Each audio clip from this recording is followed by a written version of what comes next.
Hi అండి, welcome to Python life YouTube channel. So ఈరోజు మన టాపిక్ ఏంటంటే మన ఫస్ట్ పైథాన్ ప్రోగ్రాము ఏ విధంగా రన్ చేయాలనేది ఈరోజు చూపిస్తాను. సో ఒక చిన్న స్టెప్స్ ఉంటాయి, ఆ స్టెప్స్ చేసుకొని మనం ఫస్ట్ పైథాన్ ప్రోగ్రామ్ అయితే రన్ చేసేద్దాం. సో సింపుల్గా ఏం లేదంటే ఒక ఫోల్డర్ క్రియేట్ చేసుకోండి.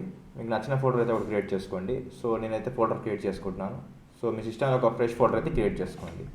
సో ఇక్కడ వచ్చేసరికి పైథాన్ 2 టన్ పెట్టేసి పెట్టాను అనమాట. ఓకేనా, పైథాన్ 2 టన్ పెట్టేసి ఒక ఫోల్డర్ అయితే క్రియేట్ చేసిన, ఎంటీ ఫోల్డర్ క్రియేట్ చేసుకొని విఎస్ కోడ్ ఓపెన్ చేస్తున్నా. విఎస్ కోడ్ ఓపెన్ చేసి ఇక్కడ ఫైల్ క్లిక్ చేసిన తర్వాత ఇక్కడ ఓపెన్ ఫోల్డర్ అనమాట. ఓపెన్ ఫోల్డర్ ఎందుకంటే మనం ప్రజెంట్ ఏదైతే ఫోల్డర్ క్రియేట్ చేసినామో ఆ ఫోల్డర్ ఓపెన్ చేసుకోవడం కోసం. చూడండి, పైథాన్ 2. సో సెలెక్ట్ ఫోల్డర్ కొట్టేస్తే ఇప్పుడు ఆ ఫోల్డర్ అనేది మన విఎస్ కోడ్లో ఓపెన్ అయిపోయింది అనమాట. సో నేను ఆల్రెడీ మీకు ఫస్ట్ క్లాస్లో చెప్పిన కదా, సో పైథాన్ అనేది .py ఎక్స్టెన్షన్తో ఉంటుంది కాబట్టి సో సింపుల్గా మనము ఇక్కడ ఒక ఫైల్ అయితే క్రియేట్ చేసుకుందాం. ఫైల్ నేమ్ .py ఎక్స్టెన్షన్ అంటే మనకి పైథాన్ ఫైల్. ఓకేనా, సో పైథాన్ ఫైల్ అయితే మనకి క్రియేట్ అయిపోయింది.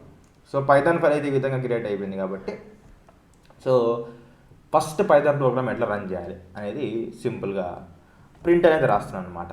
సో ప్రింట్, ఓకేనా, ప్రింట్ అనేది రాస్తున్నాను.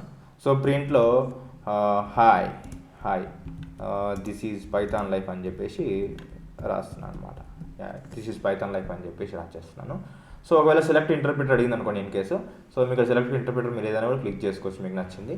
సో సెలెక్ట్ ఇంటర్ప్రిటర్ అయితే ఈ విధంగా క్లిక్ చేసిన.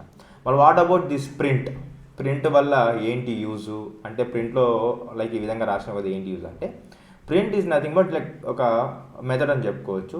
ఇదేంటంటే మీకు జిరాక్స్ మిషన్ లాగా అనమాట. మీరు ఏదైతే పేపర్ జిరాక్స్ తీస్తే ఎలా అయితే అవుట్పుట్ వస్తుందో ఆటోమేటిక్గా, ఇది కూడా అంతే అనమాట. ప్రింట్ లోపల కూడా మీరు ఏదైతే ఇన్పుట్ తీసుకున్నారో యాస్టీస్గా ఏదైతే రాసారో అది యాస్టీస్గా అయితే మనకి బయటికి అయితే వస్తుంది అనమాట. సో నేను ఇక్కడ ఏం చేస్తానంటే సింపుల్ ఒకసారి జాగ్రత్తగా చూడండి. ఇక్కడ ప్రింట్ అని తీసుకున్నాను కదా, సో ప్రింట్ అని తీసుకున్న వెంటనే మీరు లోపల రాసాను హాయ్ దిస్ ఈజ్ పైథాన్ అని చెప్పేసి. సో యాస్టీస్గా ప్రింట్ లోపల ఏదైతే రాస్తానో అది యాస్టీస్గా అవుట్పుట్ మనకి బయటికి వచ్చేస్తుందన్నమాట. సో అవుట్పుట్ రన్ చేయాలంటే ఏం చేయాలంటే సింపుల్గా ఇక్కడ ఈ విధంగా రన్ ఆప్షన్ ఉంది కదా, సో రన్ పైథాన్ అయిపోతే ఈ విధంగా కొట్టేసేసి అనమాట. సో కొడితే ఏమైందంటే పైథాన్ ఫైల్ అనేది రన్ అవుతుంది. సో రన్ అయినప్పుడు మనకి ఏమైందంటే ఇక్కడ చూడండి hi this is Python life అని మనకు అవుట్పుట్ అయితే వస్తుంది అనమాట. సో మీకు నేను ఆల్రెడీ సెకండ్ క్లాస్లో కూడా చెప్పిన పీవీఎం గురించి. ఇక్కడ రన్ బటన్ క్లిక్ చేసిన వెంటనే మనకు అవుట్పుట్ వస్తుందని చెప్పిన కదా. సో ఇంటర్నల్గా ఏం జరుగుతుందంటే సోర్స్ ఫైల్ అనేది మనకి వెళ్ళి కంపైలర్లో నుంచి .py ఫైల్ క్రియేట్ అయ్యి అక్కడ నుంచి వర్చువల్ మెషిన్కి వెళ్ళి అక్కడ నుంచి మనకు అవుట్పుట్ అయితే ఈ విధంగా అయితే జనరేట్ అవుతుంది అనమాట.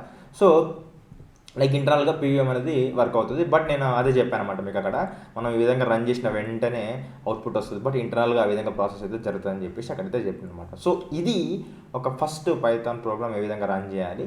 సో ఈ విధంగా మీరు సక్సెస్ఫుల్గా అవుట్పుట్ వచ్చింది అనుకోండి, మీరు సక్సెస్ఫుల్గా ఒక ఫస్ట్ పైథాన్ ప్రోగ్రామ్ అయితే రన్ చేసినట్లు అనమాట. ఓకేనా, సో ఇది ఇన్ఫర్మేషను. సో నెక్స్ట్ క్లాసెస్లో ఇంకా కొన్ని టాపిక్స్తో మీ దగ్గరకు వస్తాను. ఒకవేళ మీకు ఈ వీడియో నచ్చితే ప్లీజ్ లైక్ చేయండి, షేర్ చేయండి, మన ఛానల్ సబ్స్క్రైబ్ చేసుకోండి. థ్యాంక్స్ ఫర్ వాచింగ్ అండి.